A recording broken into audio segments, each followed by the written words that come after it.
Уже лето на дворе, а мы только выпускаем наш долгожданный выпуск про Арктику. У нас зародилась идея показать вам удивительную и таинственную, местами опасную, но добрую и заботливую Арктику. Для того, чтобы наша идея воплотилась в жизнь, понадобилось чуть больше полгода. Мы выбрали именно то место, которое никогда никто в Якутии не показывал. И это гранитный город Улахантис в Абыйском Улусе.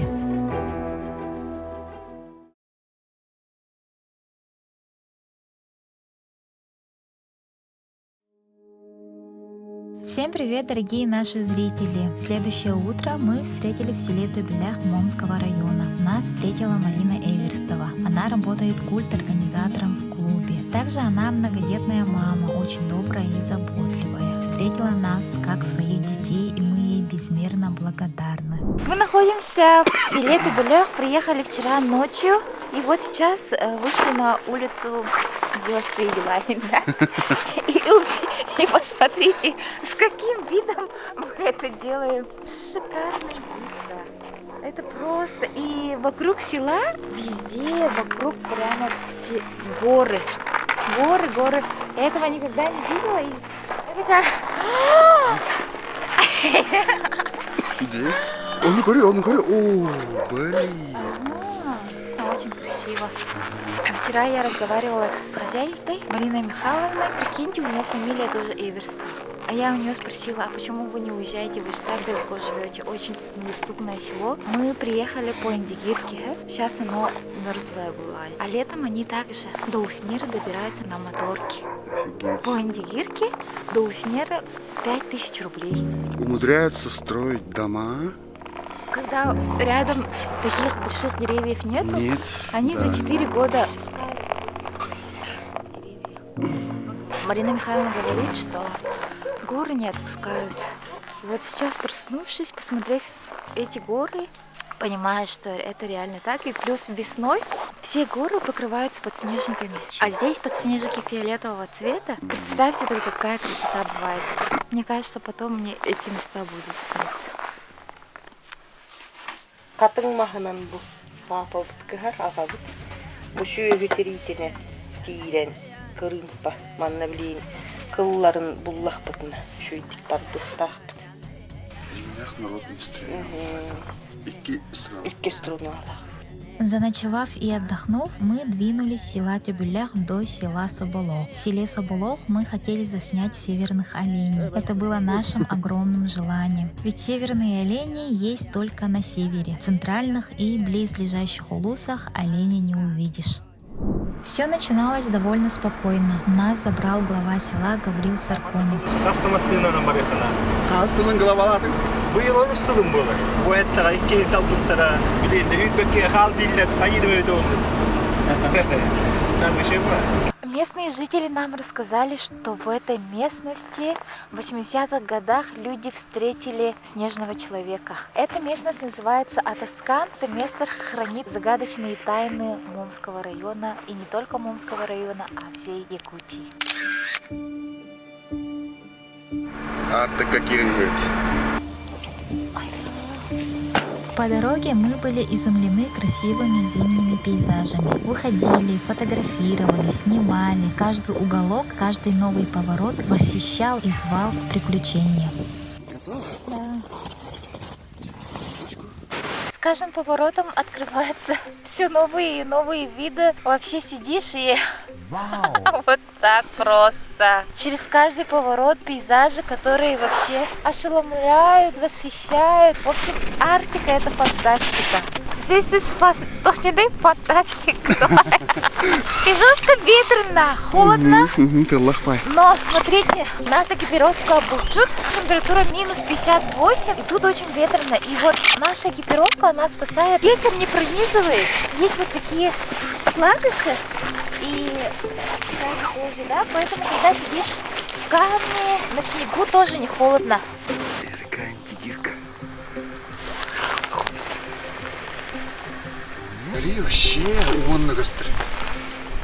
Наш путь лежал через Чемалгинскую трубу. Ее еще называют Индигирской трубой или Большим ущельем. Это одно из опаснейших и самых красивых мест на Индигирке. Протяженность трубы около 70 километров. Когда в 1926 году геолог Сергей Владимирович Обручев проходил мимо Большого ущелья, отмечал: из всех рек, которые мне приходилось проплывать, Индигирка самая мрачная и страшная по своей мощи и стремительности. Так вот, Индигирка подготовила нам свой опасный сюрприз. Здесь очень суровые условия. И вот даже, посмотрите, машина попала под Тарынген Сахалыта, под наледь и провалилась под лед, получается. И мы хотели это заснять, и я сама провалилась под лед. Грибов! Вообще, вартаинтиялла, да. Жесть! Так не делайте, ребята! Вообще... Короче, джоном карамбарам вообще Жизнь мордин. вообще жесть, пардон, да. Если бы мне голова на снега, я бы вообще провалилась. Вообще реально там вода конкретная. Как бы бартынча и то мантыгам халам бован. Кәр яққан әлі. Атахан не видно. Чего? Носочки тоже. Капец. Зато Харгер всегда уделан. В это время мне помог дедушка Дмитрий Арьянович. Он поотечески позаботился обо мне, высушил мою одежду. Я очень благодарна ему. Как? Она наварган, что ли? Наварган. Вообще. Это Привет. такого Бесполезно. строит ракачу пипирки. Антайты болок көтеген бір. Монтан дальше именно екі ППР по колесу теген тұралды. Монтан дальше Сибирь КамАЗ уже по половину. И там еще за пол. Пару дорожниктерге теген тұралды.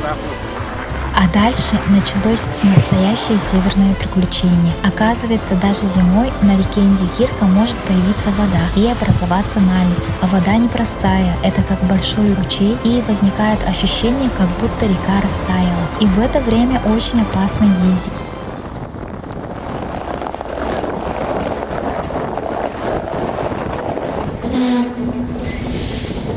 Так вот, из-за воды в ледовый плен попали несколько большегрузов. Там было около 6 машин. И начался реальный фильм спасения. Мы наблюдали, как один большегруз с цепями на колесах начал доставать изо льда другие большегрузы.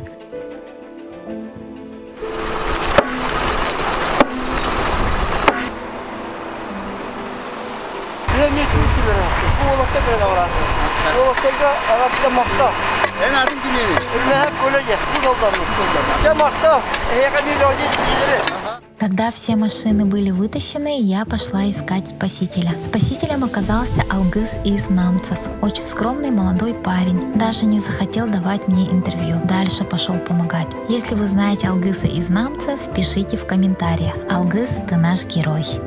Водители были благодарны Алгызу и его напарнику. Передали слова благодарности. Мы чисто случайно встретили тех водителей, которые попали под воду. КамАЗ утонул, и они оттуда добирались вплавь. И им помогали наши ребята. Давайте спросим, как это было.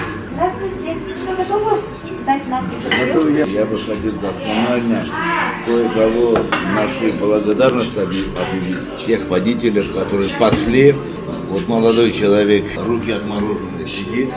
Огромное спасибо тем водителям, которые, они тоже там при дороге стояли. Ну, у них немножко эта проблема легкая была. Ветер, метели и так далее.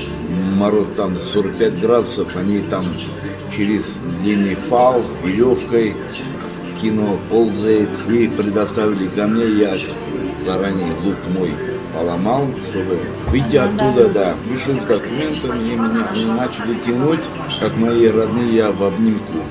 Обнимался, благодарить своего. Оказывается, до меня он поднялся как водитель предупредить, чтобы третья машина в эту не попасть. Ну, остановили эту машину, он хотел заново залезть в кабину. Ногу скользнул, она с ногами вот так ушла, там все вот так тепло одета, головой в эту хрупкую лед.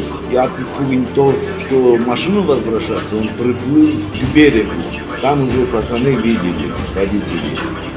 Спасибо еще раз повторяю, дай Бог им здоровья, своих семей. Водители, которые обеспечивают северный завоз, вы настоящие герои. Без вас не было бы жизни на севере. Спасибо вам за ваш опасный труд. В конечном итоге дорогу через Чемалгинскую трубу закрыли на время, пока не замерзнет вода на реке. Вот мы, короче, не смогли добраться до Соболов, потому что там везде наледь, невозможно проехать, машины стоят, поэтому мы обратно возвращаемся в пункты обогрева. Штуки. Первый вот, местность называется Ан, следующий Чебарла и Перлах. Давайте посмотрим рынку. Такие штуки созданы для того, чтобы дальние путники, если у них что-то случилось, могли согреться вот здесь. Специально заготовленные кровати. Кровати. Мягкий. Мягкие кровати, стол. Можно здесь ночевать везде. Надо это, генератор с собой. Дороги Арктики. Есть печка, буржуйка, Умывальник. снег растопил. Даже воду оставляют везде. И это не вода, это Бензин был. керосин, соляра Для печки. для печки. Все нормальная тема, да? Тут оставить ручки. Нет? Можно сообразить. Учреждение, да, дороги Арктика, организация, да, являются смотрителями дорог. Подобное это предприятие Республики Саха-Якутия. Дороги Арктики. Дороги Арктики. Они как местные МЧСы, да? Да. Но они дорогу делают. Писатели нашей дороги Арктики. Надеюсь, завтра поедем. Мы решили вернуться в Тюбюлях.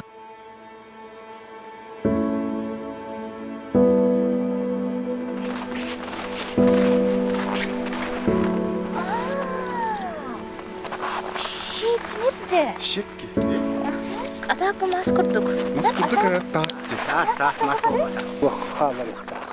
Тимире төйе буллахын инник калдыра кайяк. Bu tastары içe varak bit birinci bolsaydı. Başa tas. Тугара ылар болуққытна қатчы ұрыққа. Тут, burada. Жүхіне мас құрдық. Көкінен баты таққа бұл тас тағынан. Аны болағана бұл бері ұрған. Лис құрдық. Бері болағана бұл суын. Онынан әлбәқ бағай. Давай. Күрдік қабыла массыдан күрдік, да? Щепка. Аны де краскала бұтте. Көріп бұл арқасы күнек. Атаман некеме барды оларды? Кемнерим де вақтар болыр. Бары құраққа, Да? там-тамға. Приехав в Тюбюлях, мы решили обратно поехать в Уснеру. Машина бакалла. Сейчас будут парни вытаскивать машину.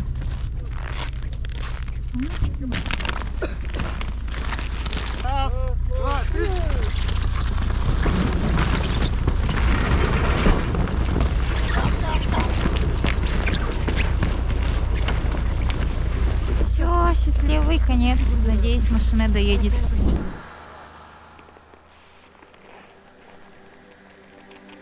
Арктика, мне кажется, везде красиво. Куда ни глянь, это полная картина художника. Всегда поражало то, что у рисунков северных художников закат розовый был. И непонятно, такого розового заката у нас, допустим, в центральных районах нету. А сейчас вы сможете это увидеть вместе с нами. Посмотрите, розовый закат, он существует, и он в Арктике. Это очень красиво. Играет фиолетово-розовый, оттенки разные. Северная красавица. Солнце заходит вон туда. У него такой закат такой желтоватый, ну обычный вид, но Не такой розовый. не такой розовый, волшебный. Вот здесь, вот в противоположной стороне, вот свечение некое, она прям светится. Не кругом идет вот так, она идет как будто бы вот линией. К горизонту. В общем, очень красиво. Смотрите наш выпуск, новый выпуск Сky Якутия. И вы увидите то, что никто не видел ранее. Мы первые, ребята. С Уснеры нам предстоял длинный путь до поселка Хону Момского района. А что было дальше, смотрите в следующей серии. Не забудьте подписаться, оставить комментарии и поставить свои лайки. До следующей серии.